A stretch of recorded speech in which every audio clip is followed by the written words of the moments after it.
In this segment, we're going to lighten things up a little bit, I promise. Instead of politics, we talk Oscars. Now, there weren't a lot of surprises in the acting categories, but the rest of the night featured a lot of firsts, especially when it comes to Best Picture.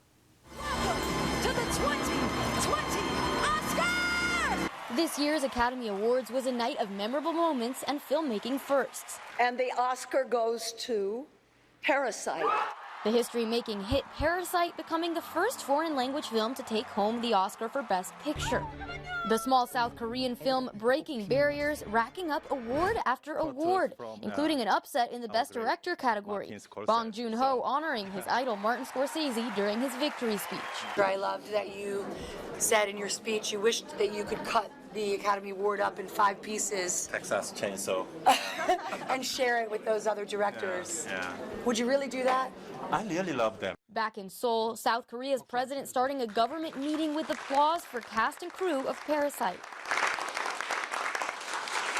There were no surprises in the acting categories. And the Oscar goes to Brad Pitt. Brad Pitt winning his first ever acting Academy Award for Best Supporting Actor. Once upon a time in Hollywood, ain't that the truth? And Laura Dern taking home her first Oscar Gold for Best Supporting Actress in Marriage Story. I share this with my acting heroes, my legends, Diane Ladd and Bruce Dern. And Joaquin Phoenix getting his first Oscar for his lead acting role in Joker. For the second year in a row, the Oscars going hostless. We both have hosted the Oscars before, and this is such an incredible demotion. They don't really have hosts anymore. Why is that? Twitter! And for more, let's bring in our guest, Variety senior film writer, Matt Donnelly. And Matt, let's start off with the event itself. We've seen it both ways. It seems the Academy can't win.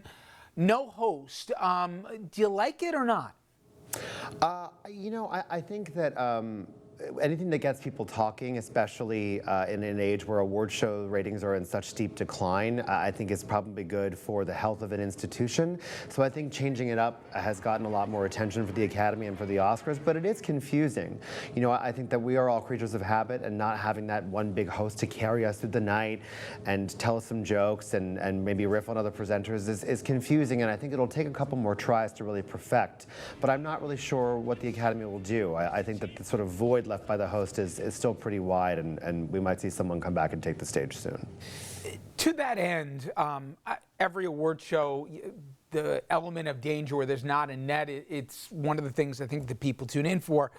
That said, Steve Martin and Chris Rock spent the majority of their time on the stage talking about where the Academy fell short, the lack of diversity on the stage, and it seems like almost part of the format about all the things that isn't going on in the industry. I get it, I see the importance of it, but it's almost become expected to this point.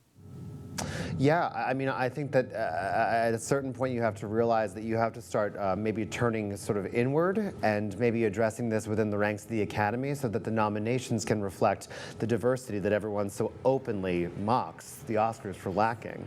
But I think any conversation about this is good, and I think a lot of times people use humor to address their flaws, which certainly the Academy has some, and acknowledged many times in the broadcast last night. Obviously, there was a surprise when it came to Best Picture. I'll confess I have yet to see it. I will, though, now, which is a good thing, and I think it says something that we're not too scared to, God forbid, have a film with subtitles. We'll live if you see it. That said, did you get the sense that last night's Oscars, if you go back 10, 20, 30 years, I mean, I remember when they were doing the obits, and we saw some of the people lost in a different generation. Is that just an unavoidable reality with how we consume our content? It's so much more fractionalized, but it just seemed like a smaller event than it used to be. Yeah, I think with obviously the rise of digital content platforms, broadcast television in general is in decline, and it's sort of been plunged into chaos, and even massive American events like the Super Bowl, like the Academy Awards, they struggle to connect. I think social media is a big part of that. I think a lot of award show conversation and a lot of excitement lives on Twitter now. It doesn't necessarily live in ad-sponsored Nielsen ratings that people that you can you can sort of quantify that way. But yes, I don't know. I personally think that the Oscars are still the biggest deal in town, and I think a lot of filmmakers do as well. But I think that a strive to be relevant and a strive to mean more than just, nice dresses and trophies, as you could see from all the speeches last night about inclusion and diversity. I think Hollywood is tasking itself to be bigger than just a show, than just a room in Los Angeles. Well, you mentioned some of the speeches, and I mentioned this off the top of the program, Matt. It's not restricted to just Hollywood. Maybe there's a fatigue, but I was expecting there'd be more speeches where politics would get involved. You're closer to it, obviously, than I am. Was there a tacit understanding, like cool it, with the politics from the stage tonight, or was that just consciously the people weren't going to go there? I mean, with limited exceptions.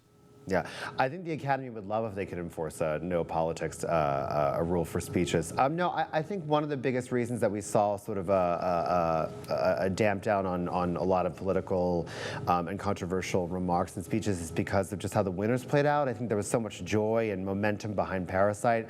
But I think if you had seen maybe more represented films like 1917, which is a war movie, Once Upon a Time in Hollywood, which is sort of about 70s counterculture and sort of a loss of innocence in America, you might have seen more topical themes drawn in.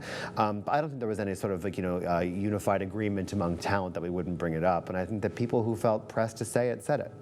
And I'll say one thing, Matt, which I found very pleasing compared to prior Oscars. I didn't hear too much thanking of agents like any of us at home care about that. It seemed that people actually had something to say and used their time more efficiently, maybe because they were on the clock and better enforced this time around. But it used to drive me nuts where they're talking about their agencies and their handlers and all the rest, like any of us care about that. Yeah, it's one of the great award show debates of all time, I think. Do you keep it very simple and thank your mom and thank God and thank the designer of your dress, or do you pull out a folio and thank your lawyer and your entire PR team? Because in many situations, all those people involved contributed to your performance. But I think it's about striking a balance. So you can either have 2-second Merritt Wever Emmy speech, or you can have Renee Zellweger's sort of exhausted but appreciated list of people she's close to. And a Southern accent to boot. Matt Donnelly, I appreciate a few minutes. Thank you so much. Yes. All right, everybody. When we come back, we will leave Hollywood and wrap things up. Stay with us.